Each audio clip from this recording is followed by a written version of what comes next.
Hey guys, welcome back to The Interceptor. We're here with another Alliance War video, and this is going to be Alliance War Season 61, War number 10, and AOH has actually matched up against NewN. And they banned Hood because of me.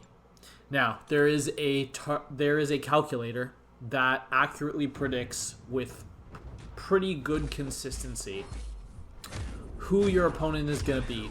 So NewN knew they were matching us. So one of the members at NewN that's a good friend of mine asked the officers to change the ban for just this war, just for me.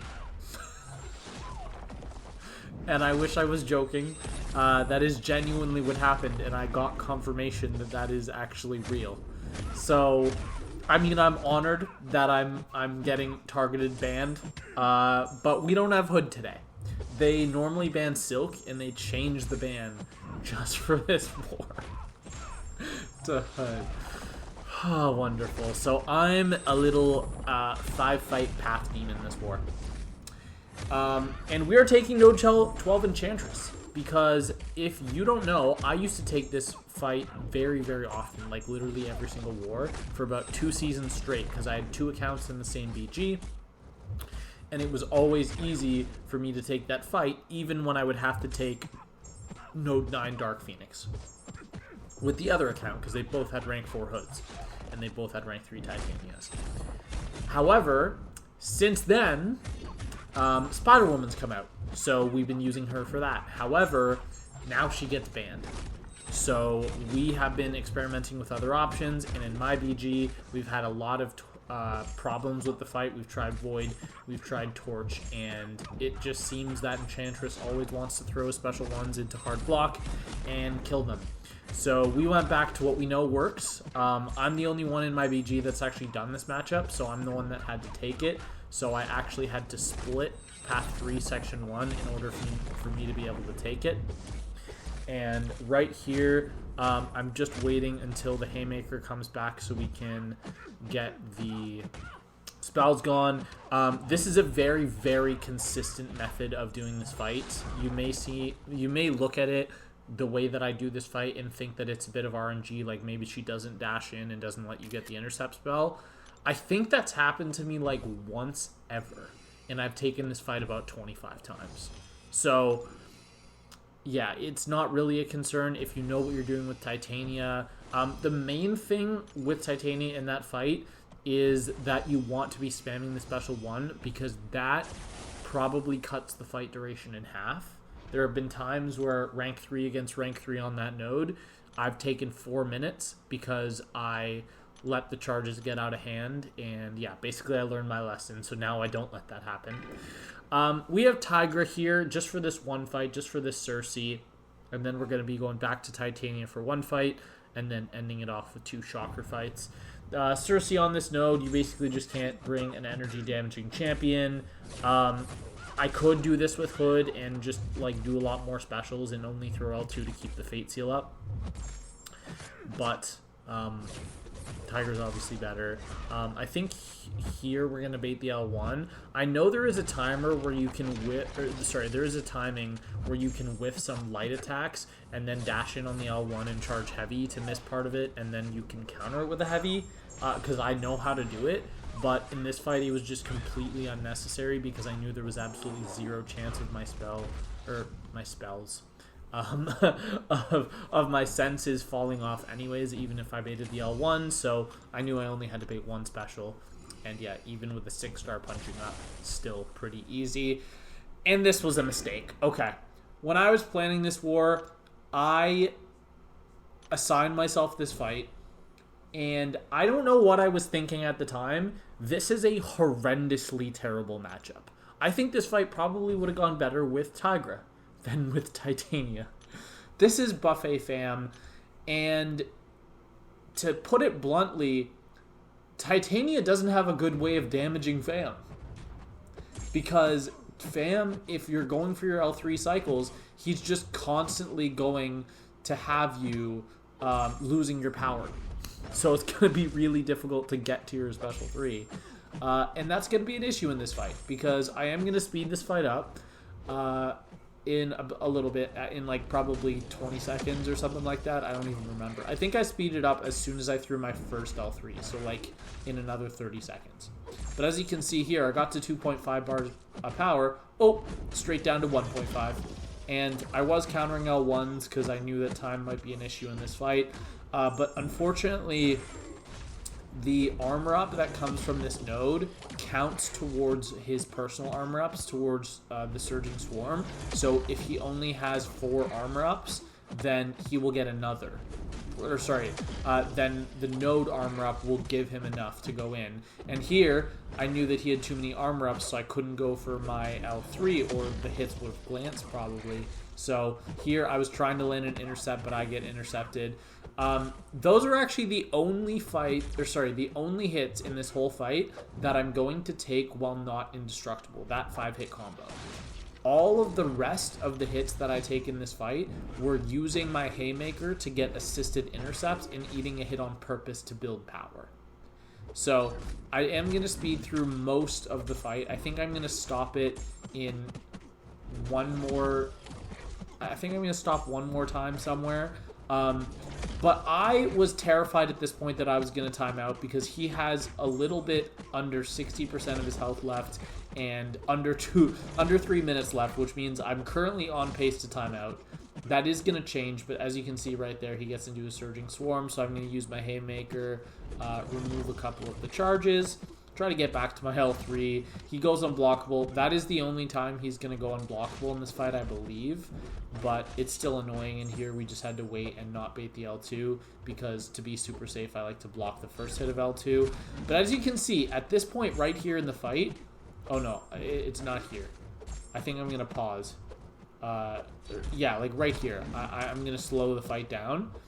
He is at 50% health, and there's a minute and a half left. Oh, I actually did take another combo. I don't remember doing that, but I'm going to speed up the rest of it right here. So at this point, with 51% health left and a minute 20, you're thinking I probably time out, right? So there I throw an L2. That L2 is probably really smart, and I think I should have been doing it the whole fight because I underestimated what a crazy increase in damage the physical vulnerability gives you. So I think I should have been doing that the whole fight. But here I am going to reach L3. Yeah, I'm almost in Assassin's range, by the way. If I were to lose 1% health, then I would not be able to trust my parries, but luckily I never got there. And now with 20 seconds left in the fight, we are going to launch this special 3, and it kills. And I'm like, thank you. I was so worried I was either going to die or time out there. But we do manage to clutch it with 10 seconds left or 20 seconds left in the fight and not die. I don't know why I underestimated that matchup so much, but especially using a rank 3 Titania, that was just a bad idea. And the thing is, as soon as I finished this war and I sent in my war report, I took a look at the fights and I thought, why didn't I just bring Angela? Because if you think about it, Tigra was only for Sersi. And both Angela and Titania could have done that Sersi.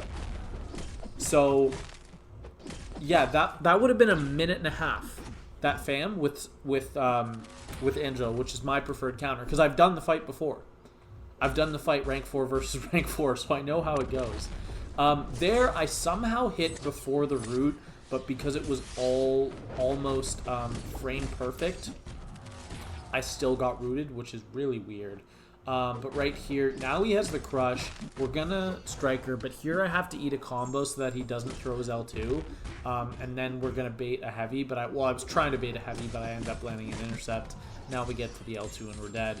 I mean, we only had 3 neuroshocks on us, so his L2 and the degens definitely would not have killed me. But it's still good that I played that the way that I did.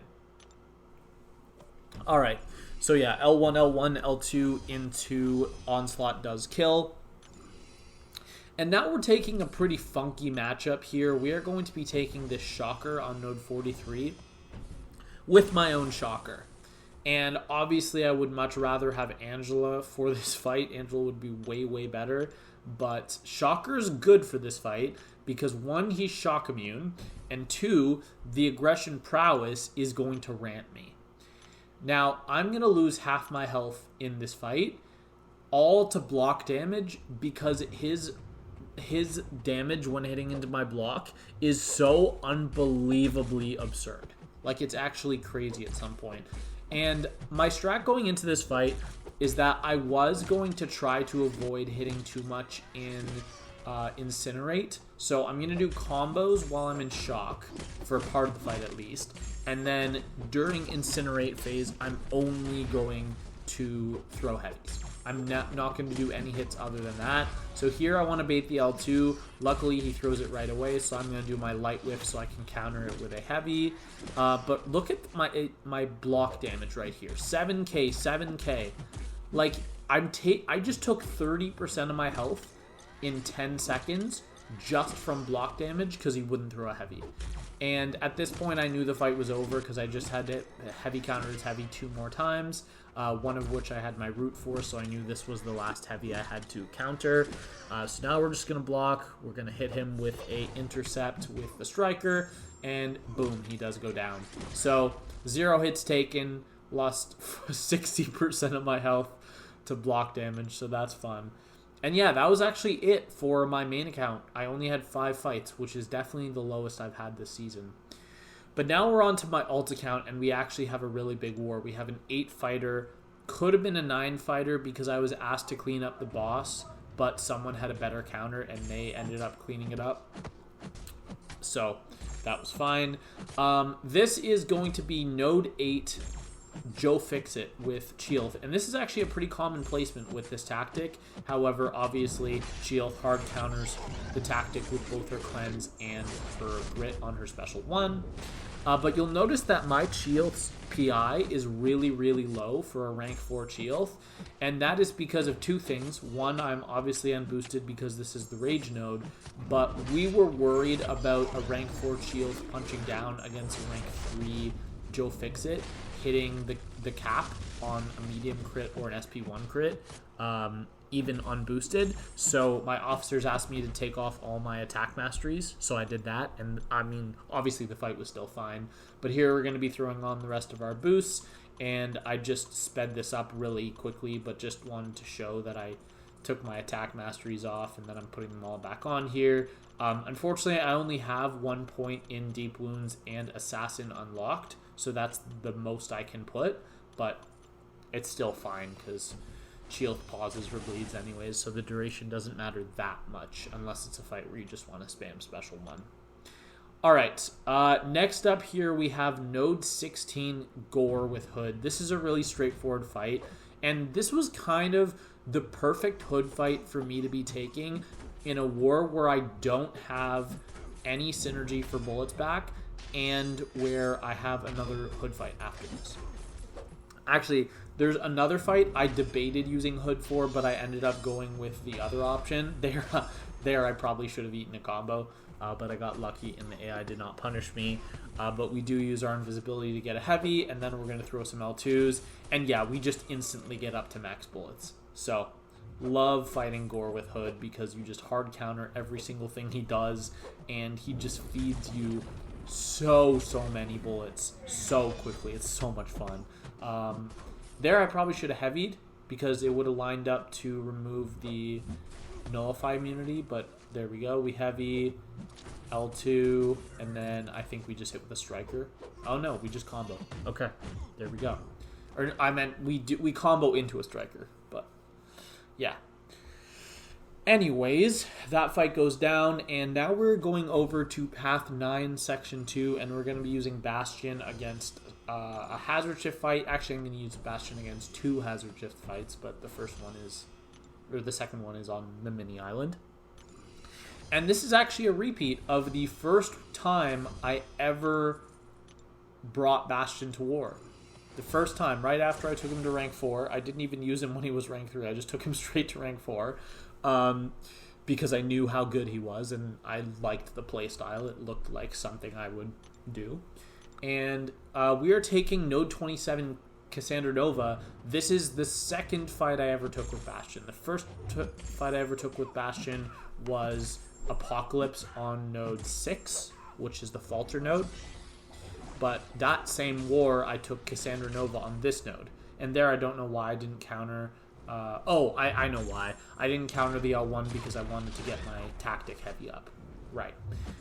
So we're going to be watching out for the infection, making sure that we have it on. But we also want to be careful to bait the special 1, because when I took this last time, I actually pushed Cassie to a special 2, and that was not the best idea. So there we throw that L2. I knew it wouldn't push her to her L2, but we did have a perfect opportunity here. And here, there's just no reason to bait the special. I'm just going to go into an L1, and it's going to kill. Like, we're getting 40k bursts on every single hit, so absolutely just nuked that girl in 50 seconds. If it was a rank 4, I would have done combo into a striker, into a combo, into an L1. Would have been dead 10 seconds later. Would not have made a difference whatsoever. And because I had the... I forgot what I was going to say. I could have just blocked and reparried so she didn't throw the L2 into my block, which would have done some damage. But now we have node 36 Medusa, and for many of you who don't know how Chee'Ilth works, Chee'Ilth is actually a fantastic option for any defender that increases their attack rating throughout the fight, because what she does is she actually caps the opponent's attack rating while blocking. So while I am blocking hits, her attack rating cannot go above what it started. And when you parry a hit, it actually cannot go above half what it started. So if a defender has 5,000 attack rating and they get all these Furies to increase their attack rating, as long as you're blocking, you're just not going to take the damage. So as you can see there, I blocked an L2, a full L2, while she had all 6 Furies, and the hits were doing 1,000 damage each. So that is one of my favorite parts about Chee'Ilth, and it is the single thing, in my opinion, that makes her the hardest counter in the game to Deathless Thanos, because not only does she have the grit and the damage over time playstyle, which counters both his unstoppable and the protection phases, she also can parry, or like you're going to be parrying the last hit of the L1 so that you can counter it with your heavy to pause your bleeds. And when you do that, you don't take the damage from any Furies that Thanos has active. So it's a really, really, really good matchup. It's one of my favorite Chee'Ilth matchups to do in the game. This is not going to go perfectly. This is going to be node 38 gentle. I'm pretty sure I get hit in this fight. Maybe I've already gotten hit. But we do not quite have the infection up. Here we're going to go for an L2. Oh, no, we're just... There we're going to go for an L2. Okay, so now we got the 2 Furies up. I want to go for my L1 as soon as possible. There's the mistake. Okay, I thought he was dashing in.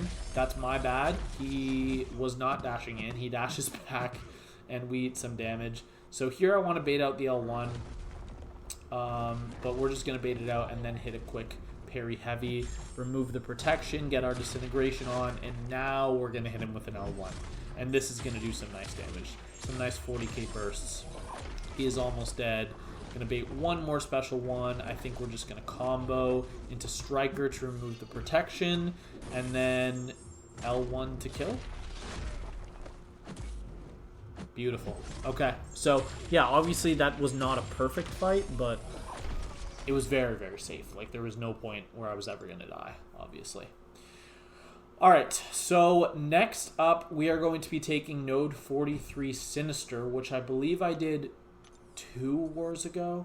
I'm not 100% sure, but I'm pretty sure it was 2 wars ago that I did this. We're going to be doing this with Hood. I was actually originally assigned node 45 Deathless Thanos. Sorry, I said I'm doing it with Hood. I meant I'm doing it with Bastion. Hood could do this fight, and he is a reasonable counter, but I'm not going to do that. I was actually assigned to do node 45 Deathless Thanos with Hood, but the person that was assigned here was using Apocalypse, so I just messaged him and I'm like, hey, we kind of have good counters for each other's fights. Do you want to swap?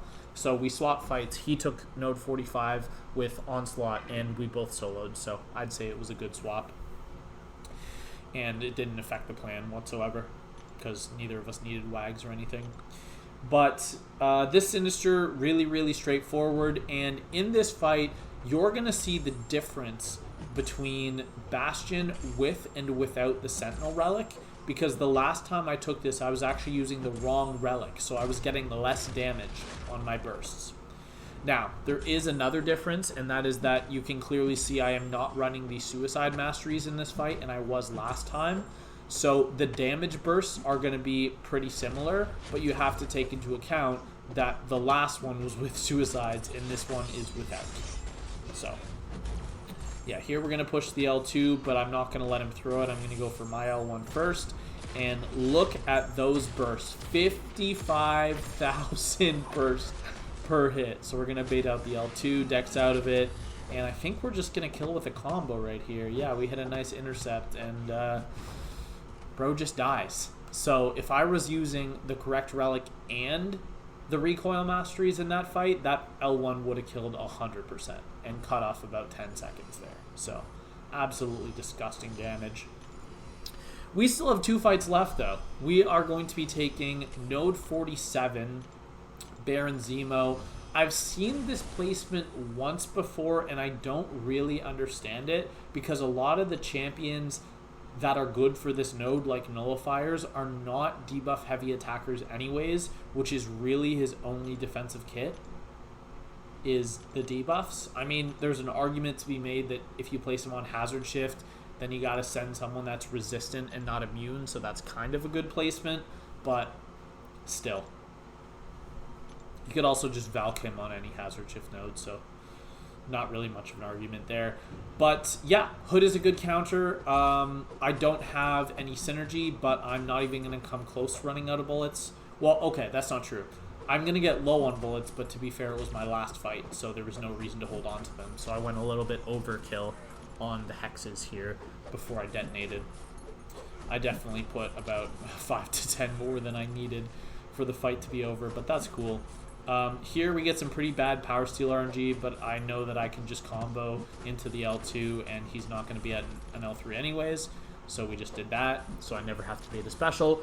Right here, if I were to heavy, it would have killed, but I'm going to go for 1 extra L2 just to be 100% sure. There's no reason to keep my bullets, and here we are just going to heavy. And nice 350k burst for Hood. Okay. Last fight of the war. This is definitely the worst fight of the war. This is going to be Modok on node 49. This is probably the 4th or 5th time I've had to do this fight this season. This is definitely the worst one. And I don't know if it was just me or if it was just the AI, but I remember just being so uncomfortable with the flow of the fight, and it just got totally messed up. There was multiple times where I go to heavy counter his heavy after doing my light whiff, and I had the correct spacing, and I still get hit by his heavy. So I think there's something going on where if he does certain hits into your block, your heavy won't connect. Because in all the duels I've done, it's never happened, but it happened twice in this one war. So I don't really know what was going on there, but that, yeah, it's going to happen twice, and I'm going to get clipped by the last hit of his heavy. So not very nice. There, I intentionally did not punish his heavy. The reason I didn't, his special one. The reason I didn't punish it is because if he is too far back in his own corner and he charges his heavy, your heavy won't land. Like, he will push himself back, he will push himself forward so that you can't heavy counter his heavy. It's really awkward, but it's consistent as long as you do it outside of the corner. But here we're going to take a little hazard shift, and right there. I really don't know why that heavy didn't land, because I had the correct timing, I had the correct spacing, it looked completely identical, and it felt completely identical to all the other times I'd done the fight. but for some reason it just didn't land. And now I'm like hesitant, like right there I just didn't do my light. I don't know what that's about. I'm losing it a little bit. Here I'm going to land an L2 just because there's not really any reason to keep my power, and it's just going to do some extra damage. It's going to tranquilize him, which means he's not going to place... Wait, he's still going to place the rage on me? Whatever, it doesn't matter. My cleanses took care of it, never mind. And yeah, now he's almost dead, so now I know I'm not going to die. You can let yourself get parried by countering his L1 because you have your shrug off, but it's not something I like to do often. And yeah, right there the fight does go down. I mean, we still ended with half health, but it's definitely the least confident that I have felt taking that fight, and I wish I could have a redo because I know I can do that fight super clean.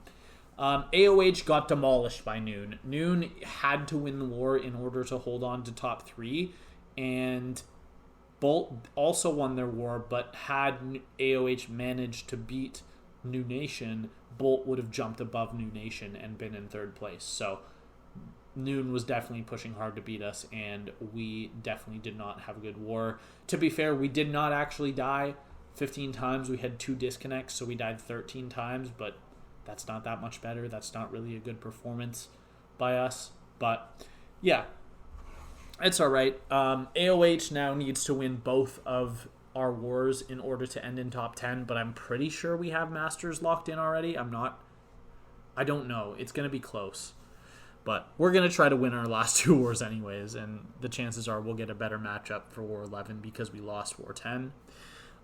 We are now 5-5 on my main account in AOH, and Bolt improves to 8-2, still holding on hope that we can jump New Nation or GT40, who we have identical records with, in order to get into podium, but who knows. I still have just the 1 death this season on my main account, still deathless on my alt. I've sold 114 out of 115 fights this season, or 99%, with 73 out of 74 fights sold on my main and 42 out of 42 fights sold on my alt. We have a active deathless streak of 39 fights with a 17 streak on my main and a 135 streak on my alt. So that's going to be all for today. I hope you enjoyed the video, and I will see you in the next one. And special message to Cosmic. Please stop banning my hood because I really did not appreciate it. All right. Bye. Have a great day, everyone.